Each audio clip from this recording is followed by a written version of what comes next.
Hello everyone. आज मैं आपको जो टॉपिक पढ़ाने जा रही हूँ, अगर वो आपको पसंद आए तो सब्सक्राइब करें और लाइक करना नहीं भूलें। तो ये हमारा सेकेंड पार्ट है जो मैंने आपको टेंस के बारे में पढ़ाया था। आज मैं आपको बताने जा रही हूँ इनका यूज अफर्मेटिव, नेगेटिव और इंट्रोगेटिव में कैसे करते हैं। तो पहला पार्ट प्रेजेंट टेंस, तो इनके चारों पार्ट के बारे में बताऊंगी। बाद में मैं पास्ट और फ्यूचर के बारे में बताऊंगी। ये है प्रेजेंट इंडेफिनिट। इसको मैं पहले यूज करती हूँ अफर्मेटिव। अफर्मेटिव का मतलब होता है सकारात्मक वाक्य। जैसे आई स्टडी इंग्लिश, इसको हिंदी में बोले तो मैं अंग्रेजी पढ़ता हूँ। सेकेंड है नेगेटिव। नेगेटिव मतलब नकारात्मक। I do not study English, मैं अंग्रेजी नहीं पढ़ता हूँ। थर्ड है इंट्रोगेटिव। इंट्रोगेटिव मतलब प्रश्नवाचक। डू आई स्टडी इंग्लिश, क्या मैं अंग्रेजी पढ़ता हूँ। यहाँ डू फर्स्ट में आ गया, इससे क्या हो गया, क्या है इसका मतलब। तो डू फर्स्ट में आ गया, क्या मैं अंग्रेजी पढ़ता हूँ। और यहाँ कुछ रूल हैं जिनके बारे में मैं आपको बताऊंगी। Rule number 1, with singular noun he, she, it, we use verb की फर्स्ट फॉर्म प्लस s और es। अगर यहाँ पर I की जगह he होता, फर्स्ट में बताती हूँ, I की जगह अगर यहाँ he होता तो यहाँ पर क्या होता, he studies English, यहाँ पर s यूज होता। लेकिन यहाँ पर I है, I को हम प्लूरल मानते हैं, इसमें वर्ब की जो यूज होता है वो प्लूरल की तरह होता है। रूल नंबर 2, विथ इंट्रोगेटिव और नेगेटिव के साथ वर्ब की फर्स्ट फॉर्म यूज होती है और दोनों में ही प्लूरल हो या सिंगुलर हो, वर्ब की फर्स्ट फॉर्म ही यूज होती है। जैसे यहाँ पर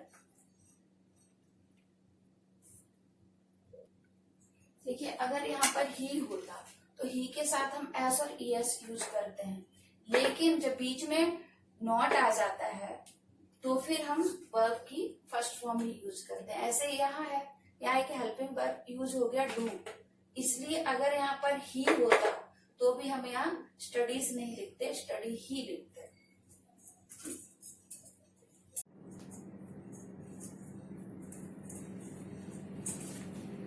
now I am teach you about present continuous tense. Present continuous tense में हम किस तरह से नेगेटिव, अफर्मेटिव और इंट्रोगेटिव में वर्ब को यूज करते हैं, क्या चेंज होता है अभी मैं आपको बताऊंगी। आई एम स्टडिंग इंग्लिश, मैं अंग्रेजी पढ़ रहा हूँ। नेगेटिव में क्या होगा कि जो हेल्पिंग वर्ब है एम, इसके बाद नॉट यूज हो जाएगा। I am not studying English, मैं अंग्रेजी नहीं पढ़ रहा हूँ। इसी तरह से इंट्रोगेटिव में एम आई स्टडिंग इंग्लिश, क्या मैं अंग्रेजी पढ़ रहा हूँ। इसके कुछ रूल हैं कि किस तरह से हम नेगेटिव और इंट्रोगेटिव में चेंज होता। अफर्मेटिव में क्या रूल है, वो रूल मैंने यहाँ पर लिखे हैं जिनसे आप आसानी से समझ सकते हैं। रूल नंबर 1 इसके लिए है प्रेजेंट कंटिन्यूअस के लिए, कि प्रेजेंट कंटिन्यूअस में सबसे पहले सब्जेक्ट जो आई है plus is, are, am and helping verb plus verb की फर्स्ट फॉर्म यानी स्टडी और प्लस इंग फॉर्म यूज होता है। Rule number 2 negative. नेगेटिव में क्या होता है, सब्जेक्ट यानी आई प्लस इज, आर, एम यानी एम और प्लस नॉट, तो नॉट प्लस वर्ब की फर्स्ट फॉर्म और प्लस इंक, तो यहाँ पर हो गया I am not studying English.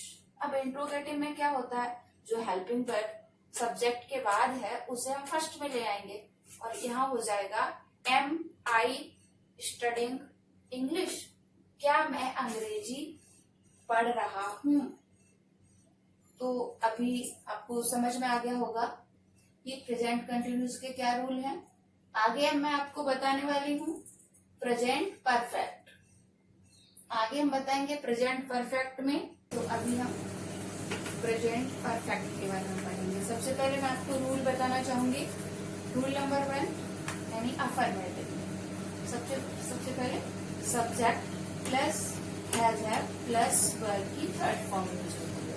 तो यहाँ पर हमारा सब्जेक्ट है आई, और उसके बाद आई के साथ हैव यूज होता है। आई हैव स्टडी, जो वर्ब है उसकी थर्ड फॉर्म यूज हुई स्टडी। पहले स्टडी था, अभी हो गया स्टडी इंग्लिश।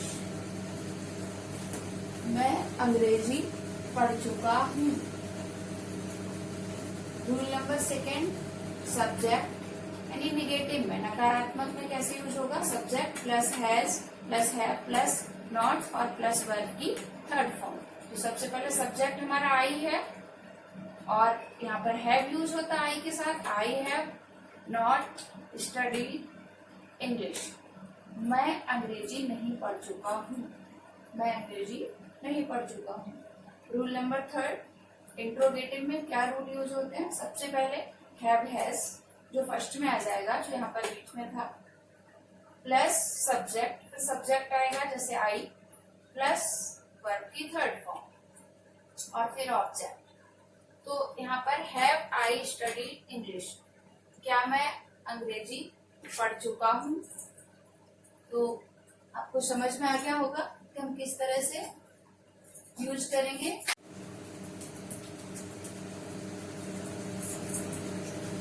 सबसे पहले मैं आपको रूल समझाऊंगी प्रेजेंट परफेक्ट कंटिन्यूस का। यहाँ पर क्या है? परफेक्ट भी है, कंटिन्यूस भी, दोनों साथ में चलेंगे।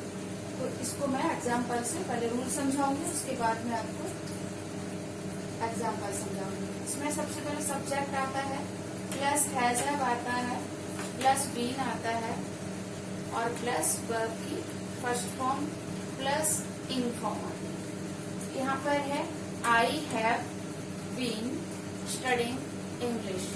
मैं अंग्रेजी पढ़ता रहूंगा। उसके बाद है निगेटिव। निगेटिव के रूल क्या है? सबसे पहले सब्जेक्ट आता है आई, फिर हैज हैव आता है, तो हैव प्लस नॉट आता है, नॉट और प्लस बीन। उसके बाद वर्ब की first form plus in form और ऑब्जेक्ट। यहाँ पर I have not been studying English. मैं अंग्रेजी नहीं पढ़ता रहूंगा। उसके बाद रूल नंबर 3 सबसे पहले हैज हैव है, जो हैव सब्जेक्ट के बाद था वो फर्स्ट में आ गया। Have I been studying English, क्या मैं अंग्रेजी पढ़ता रहूंगा? सबसे पहले हैज हैव यूज हुआ, उसके बाद सब्जेक्ट यूज हुआ, फिर बीन, और उसके बाद वर्ब की फर्स्ट फॉर्म और इन फॉर्म, और लास्ट में क्वेश्चन मार्क। Thank you. और आगे मैं आपको कल आगे वीडियो में पास्ट टेंस की और फ्यूचर की, दोनों की अफर्मेटिव और नेगेटिव इंट्रोगेटिव की फॉर्म्स देंगे। Thank you.